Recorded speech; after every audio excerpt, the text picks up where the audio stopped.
The internet is full of IUL naysayers, full of snark, who love to say that IUL is a scam, IUL is a ticking time bomb, or IUL doesn't really work. So the question becomes precisely what evidence would be required to convince them that IUL does in fact work, and how exactly do you define work? Well, I've long said in my videos that you should expect between 6 and 8% gross rates of return within your IUL.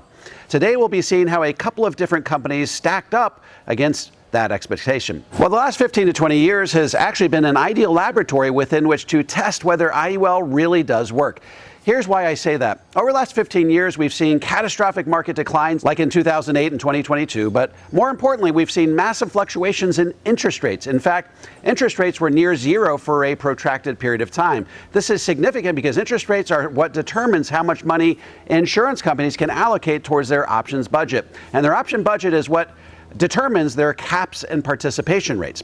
Now, some YouTube personalities might say that the stock market is ultimately what drives the IUL. That's only partially true. The stock market is one of two things that drives the IUL's rates of return. It's a combination of upward movement of a stock market index along with interest rates.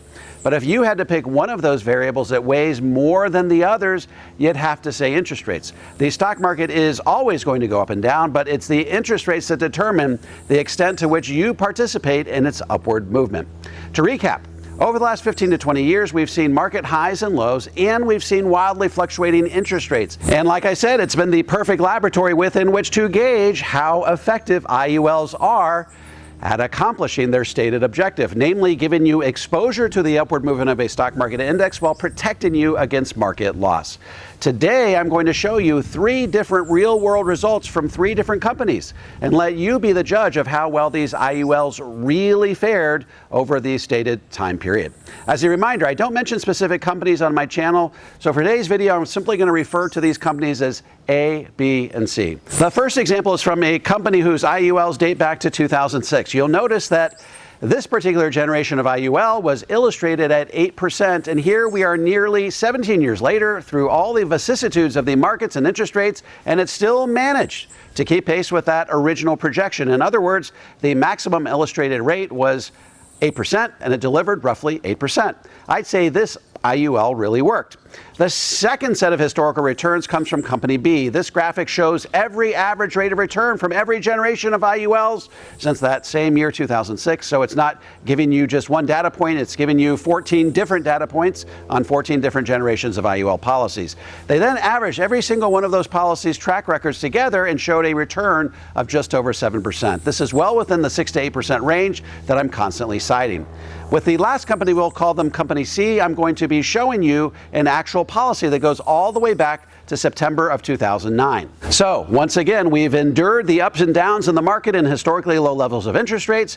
And what we see is that this policyholder actually averaged 8.03% over that time frame. So I've given you 3 different companies, all of whom have fallen very comfortably within that 6 to 8% range that I mentioned at the outset. When you subtract the 1% in fees or so over the life of the program, you'll be netting 5 to 7% over the life of the contract. Now, we're not talking about stock market-like returns here, but I think you'll agree that IUL returns are an extremely competitive bond alternative. And that's why I've long maintained that the IUL is not a stock market replacement, but a bond replacement. Reach into your portfolio, remove the bonds, replace it with IUL, and you'll increase your return, you'll lower your risk, lower the standard deviation of your entire portfolio, and experience a better outcome over time. If someone on TikTok or elsewhere is trying to persuade you that the IUL is a stock market replacement, you need to run, don't walk the other way. Because if you begin with those types of exalted expectations, then at the end of the day, I think you'll invariably conclude that the IUL does not, in fact, work. Yes, believe it or not, assessing the success of your IUL in many cases is just a question of tempering expectations. In summary, you are right to ask the question if IULs really work. After all, they're lifelong commitments. In fact, I'll even go so far as to say that they only really work if you keep them until death do you part. And if that's the case, you need to have a reasonable assurance that they will perform as advertised.